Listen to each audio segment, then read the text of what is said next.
হাসরের ময়দানে এমন কিছু বান্দা রবের বিচারে যাবে যারা বিচারের কাঠগড়ায় দাঁড়ানোর সাথে সাথে রব্বুল আলামিন মেহেরবানি করে তাদের চতুর্দিক থেকে একটা রহমতের পর্দা তুলে দিবেন। ওই পর্দার ভিতরে আল্লাহ ওনাকে সওয়াল জবাব করবেন। আওয়াজ, ডকুমেন্ট, প্রমাণ বাহিরের কেউ দেখবে, শুনবে, জানবে। ওই ব্যক্তির গুনার পাল্লা ভারী হবে, বিচারে তার জাহান্নাম হবে। কিন্তু রব্বুল আলামিন ফেরেশতাদেরকে নির্দেশ দিবেন, আমার বান্দাকে জান্নাতের রাস্তা দেখিয়ে দাও। এবার ফেরেশতারা রবের সমীপে আরজি জানাবে, ইয়া রব, ওর বিচারটা এইভাবে করলেন কেন? নিশ্চয়ই কোনো না কোনো হিকমত, কারণ তো আছে। পর্দা কেন দিলা? রব বলে, আমার এই বান্দা সে বান্দা যে দুনিয়াতে হাজার মানুষের গোপন কথা জানার পরও কারো কাছে কখনো প্রকাশ করে দেয়নি, অন্য বান্দাকে বেইজ্জত করেনি। সে আমার বান্দার ইজ্জত হেফাজত করেছে। আমি আল্লাহ আজকে আমার বান্দার ইজ্জত হেফাজত করেছি। আল্লাহ ক্ষমা করে দিলা কেন? রব বলে, এই বান্দা হাজার বান্দাকে অপরাধ করার পর মাফ করে দিয়েছে, কারো উপর দাবি রাখি নাই। আমি রবকে খুশি করার জন্য আজকে আমি আল্লাহ তাদেরকে মাফ করে দিয়েছি, তাদের উসিলায় তাকে মাফ করে দিয়েছি। সুবহানাল্লাহ। জান্নাত পাওয়া কি কঠিন না সহজ? নবী রাহমাতুল লিল আলামিনের জন্য, উম্মতের জন্য সহজ। আল্লাহ তাআলা পৃথিবীতে যত সৃষ্টি বানিয়েছেন, সৃষ্টির মধ্যে শ্রেষ্ঠ বানিয়েছেন মানুষকে।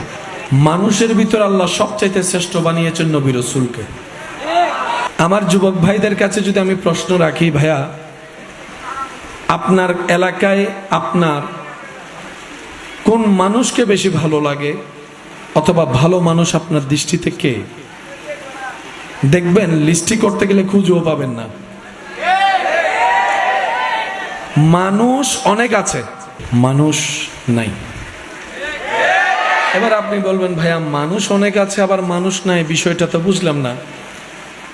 মানুষ নামে যে মানুষগুলাকে আমরা চিনি, এই মানুষগুলা আসলে মানুষের পর্যায়ে পড়ে না।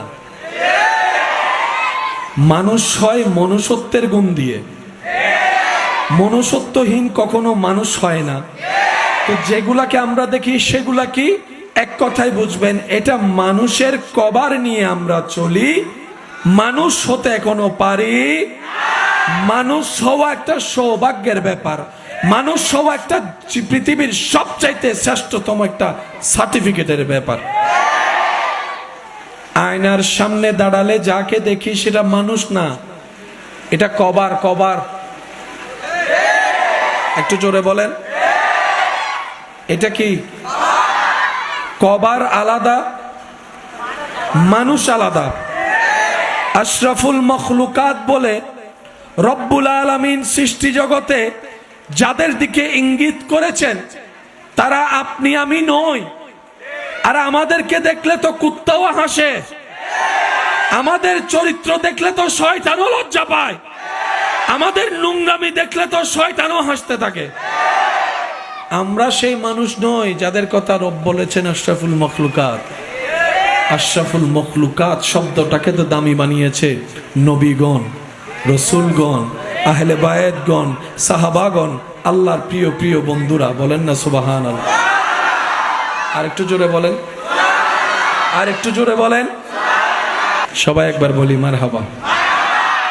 ইসলাম জানার চাইতে বেশি বোঝা দরকার, এই কথা কি আপনারা মানেন? বলেন না?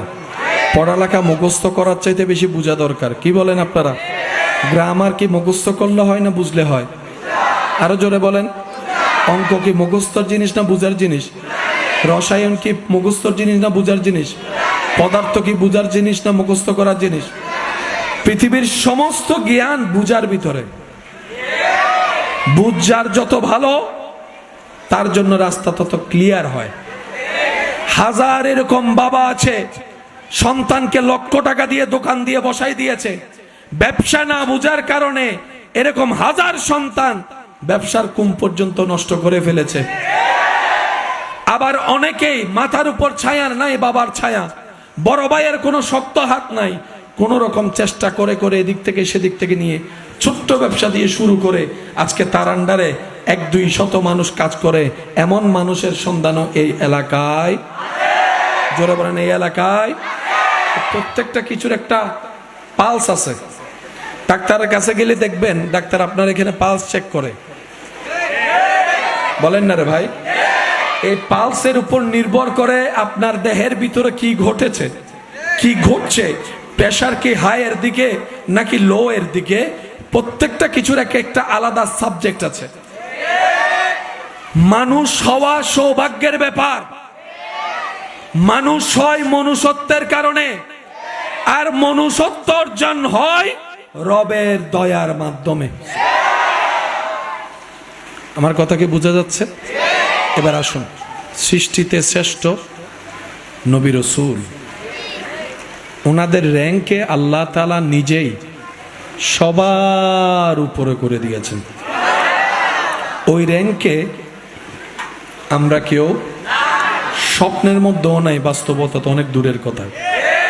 স্বপ্নের মধ্যেও, কারণ নবী রাসূল হচ্ছে সেই জাত যাদেরকে আল্লাহ নিজেই নবী হওয়ার জন্য, রাসূল হওয়ার জন্য বাছাই করে নিয়েছেন। সুবহানাল্লাহ বলতে থাকে। বান্দা তো অনেক, নবী রাসূল তো সবাই হয় নাই। কারা হয়েছেন? যাদেরকে রব নিজে বাছাই করেছেন। কোরআন সেই দৃশ্যটাকে এভাবে বলে, ইন্নাল্লাহ আস্তাফা আদামা, সমস্ত বান্দার ভিতর থেকে আল্লাহ নবী রাসূল বানানোর জন্য কিছু কিছুকে আলাদা করেছেন। একজনকে বলে এদিকে আসো, আমি আল্লাহ তোমাকে বাছাই করলাম নবী হওয়ার জন্য, আমি আল্লাহ তোমার নাম রাখলাম আদম আলাইহিস সালাম। সুবহানাল্লাহ। তুমি এদিকে আসো, তোমাকে আমি ঈসা বানালাম, তোমাকে মূসা বানালাম, তোমাকে দাউদ বানালাম। আমি বলতে থাকবো, আশেকরা সুবহানাল্লাহ বলতে বলতে নিজের জবানকে, দিলকে পবিত্র করার চেষ্টা করবে। দেখি কিভাবে বলবেন, একটু করে দেখান তো। মাশাআল্লাহ, আরেকটু জোরে, আরেকটু জোরে।